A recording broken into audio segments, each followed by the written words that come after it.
Hello friends, welcome back to my YouTube channel. तो friends, आप देख रहे हैं साम दाम दंड भेद।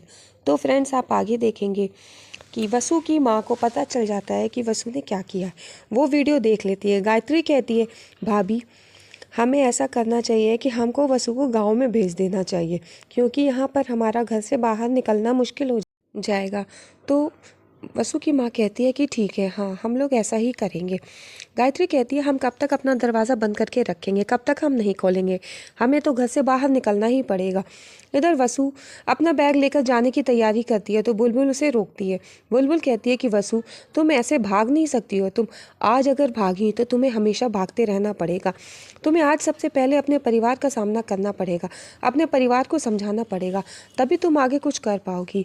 वसु, तुम गलत नहीं हो। वसु, तुमसे गलती हुई है, मैं मानती हूँ, लेकिन अगर आज तुम भाग गई तो तुम्हारे लिए अच्छा नहीं होगा। तुम्हें आज अपने परिवार का साथ चाहिए। तुम अपने परिवार से बात करो, वो तुम्हारी माँ है, वो ज़्यादा देर तक तुमसे नाराज़ नहीं रह सकती, वो मान जाएंगी, तुम्हें माफ़ कर देंगी।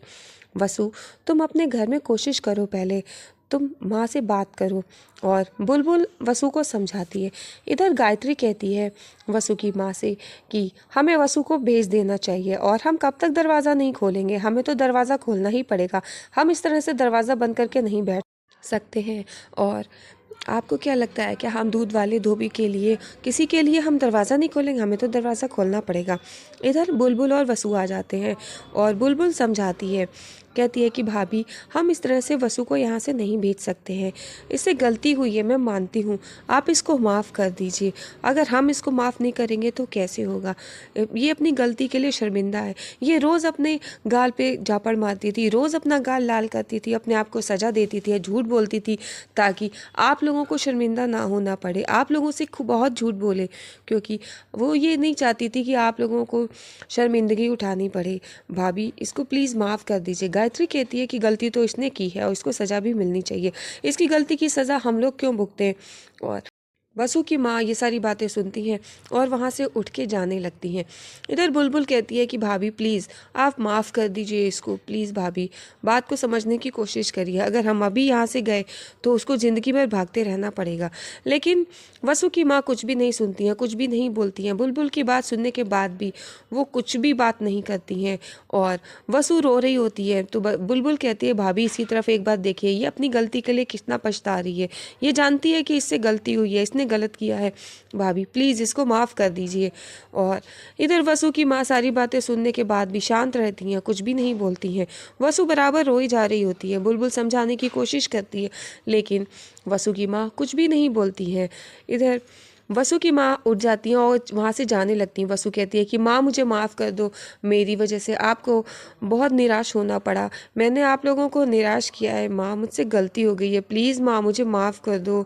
और वो माफ़ी मांग रही होती है, लेकिन उसकी माँ उसको कुछ भी जवाब नहीं देती है। इतने में दरवाज़ा खटकने लगता है और दरवाज़ा खटकने की आवाज़ आती है तो वो कहती है कि दरवाज़ा मत खोलना गायत्री भाभी। तो गायत्री कहती है कि हमें दरवाज़ा तो खोलना ही पड़ेगा। फिर वो जाकर दरवाज़ा खोलती है तो कुछ महिला समाज की औरतें आ जाती हैं, नारा लगाती हुई कि माँ और बेटी का नाम का नारा लगाती हैं, हाय हाय करती हुई घर में घुस जाती हैं। वो लोग घर में उनको रोकने की कोशिश करते हैं कि आप लोग कौन हो, आप लोग ऐसे किसी के घर में नहीं घुस सकते हो।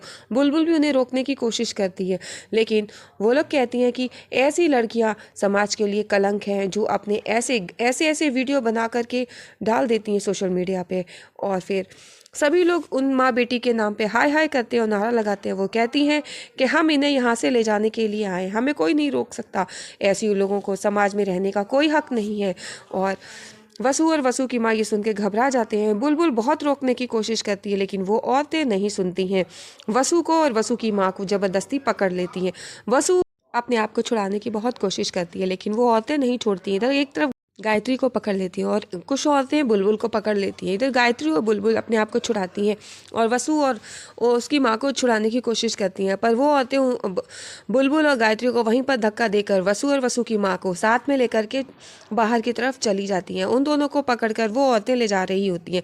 इधर बुलबुल उठती है, बुलबुल कहती है, गायत्री भाभी आप विधान जी को फ़ोन करके बताइए सारी बात, और तब तक मैं इन लोगों के पीछे जाती हूँ। इधर बुलबुल गायत्री भाभी से कहकर उन औरतों के पीछे भागती हुई जाती है और इधर वो औरतें वसु और उसकी माँ को पकड़ के ले जाती हैं। बुलबुल उनके पीछे भागती हुई